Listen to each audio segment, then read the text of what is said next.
Alors bonjour à tous, bienvenue pour cette mise à jour des yields de juin. Donc pour une fois on va changer un petit peu l'ordre et on va démarrer par le bas. Alors j'espère que tout va bien, j'ai un petit micro tout neuf. Alors, on va commencer par les Dream Cycle et Lost Shaker ici. Donc on voit que le mois dernier il était descendu à 6,26 ou 6,64. Et là, ils reprennent un peu du poil de la bête. Et alors, si on va regarder les statistiques, par exemple, pour Lost Shaker, puisque les deux, c'est à peu près les mêmes.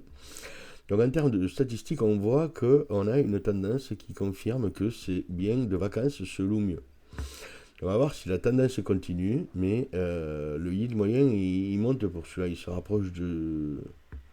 Il tend vers 6, alors qu'avant, il était plutôt autour de 5,5. Le Lost Shaker, c'est plutôt un rendement moyen autour de 6,5, mais bon, qui lui doit avoir une petite tendance à la hausse aussi. Alors on voit aussi qu'il est sur un point haut, ça n'a jamais duré aussi longtemps d'être aussi proche du yield initial, et c'est valable pour les deux. Alors ensuite, on a Villa Marina, et comme ça après je viendrai sur les trois réévaluations.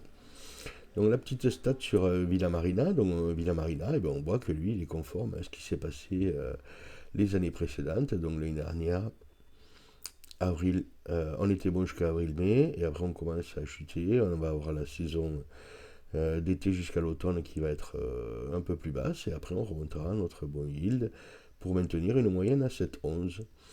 Avec un rendement initial annoncé à 7,76, je pense que c'est plus que correct. Donc on verra si c'est comme pour les biens en Floride et si le rendement s'améliore. Ensuite, pour ce qui est des trois réévaluations qu'il y a eu courant du mois de mai. Alors, on a eu trois tokens réévalués, donc 4407 McClellan, un Holding Holcomb et Marne. Alors, si on les regarde un petit peu en détail chacun, ben on voit que là, il n'y a que les assurances qui ont augmenté sur ce McKellan. Mais ça, c'est standard, hein, c'est sur tous les tokens. Realty a négocié des nouveaux contrats de 50 à 90 dollars par porte, j'ai l'impression. Donc, par contre, on a une évolution du token de 15%. Alors, il faut que je fasse attention à la souris, sinon vous allez voir combien j'en ai. Donc, évolution du token de 15%, 15% de plus pour Holding Holcomb aussi. Donc, si on regarde un petit peu le détail, on voit qu'il n'y a que les assurances, hein, donc ces biens ne sont pas touchés par les taxes non plus. Et pour Marne, alors tout le monde s'inquiète des taxes, mais on voit que c'est pas tous le cas. Celui-là, il a juste pris 20 dollars sur les taxes. Voilà pour ce qui est des réévaluations de tokens. Alors après, on a les mises à jour pour tous les biens qui sont en construction et Marlowe. Alors, pour que ce soit plus facile de comprendre, parce que j'ai eu quelques commentaires sur la vidéo du mois dernier.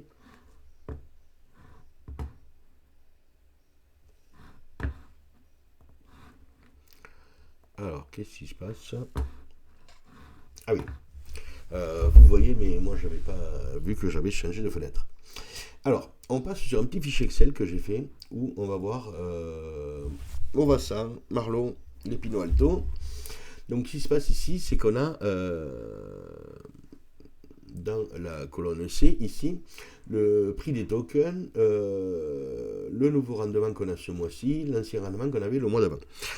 Par contre, c'est pas facile de calculer combien d'argent est réellement déposé sur le RMM. Donc pour chaque token, j'ai rajouté ici une petite colonne pour vous, pour voir, une fois qu'on a retiré les fees realty, qu'est-ce qui reste sur le token. Après, en fonction de l'avancement des travaux, ben, du coup, de nouveau, qu'est-ce qui reste sur le RMM ce coup-ci. Et du coup, ici, je recalcule le yield sur le RMM. Alors, on voit qu'ils ont tous bien augmenté. Ils étaient autour de 5, 4 ou 5 le mois dernier. Et là, ce mois-ci, tout passe vers du 7, presque 8. Alors ça, je trouve que le rendement est assez fort. À part pour Marlowe que je ne comprends pas trop, à 4,51. Mais moi qui suis assez de près le taux du RMM sur le mois précédent, j'étais plutôt autour du 7,2. Bon, 7,7, peut-être moi je me trompe, ou alors peut-être un petit rattrapage sur le fait que les yields étaient très faibles avant, avec 5, 5, 4, 5.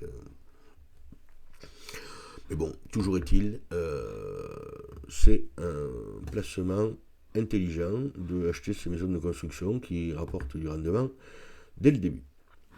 Alors, si on revient sur le site, alors on voit que qu'est-ce qu'il y a de nouveau qui est arrivé pour ce mois de juin. Alors pour le mois de juin, on a les 2 tokens de factoring qui démarrent, donc la série 2 et 3. Non, 3, je dis une connerie, ça démarre le 15 juillet. Il y a la série 1 qui démarre aussi avec la série 2. Après, si on voit le MOVA 200, donc deuxième immeuble dans Panama City, oui c'est ça, au Barrio District Panama City. Donc lui, on voit qu'il démarre avec 0,24, alors je pense qu'il a dû être posé fin de mois sur le RMM. Par contre, on voit qu'il y a le Prestige ici qui est à 8,16. Alors 8,16, est-ce que c'était son yield de démarrage? Oui, c'est son yield de démarrage. Donc, comme il démarre à partir du 15 juin, je pense qu'on saura le mois prochain combien celui-là commence à nous rapporter sur le RMM. Et ensuite, on va avoir le token de loan qui vont démarrer en juillet avec ce factoring série 3 et donc le Prestige.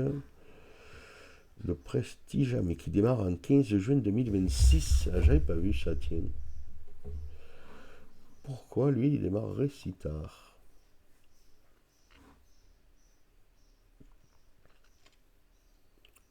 Alors, qu'est-ce qu'il y a marqué là-dedans? Which is after completion. Je pense que c'est une erreur de Realty. Je vais poser la question tout de suite au support. Mais je pense que ça devrait démarrer plutôt au 15 juin 2025. Et voilà, c'est tout pour cette mise à jour des yields. Bon mois à tous, bon encaissement de loyer, bons investissements Realty. Et au mois prochain pour un nouvel épisode. Ciao ciao.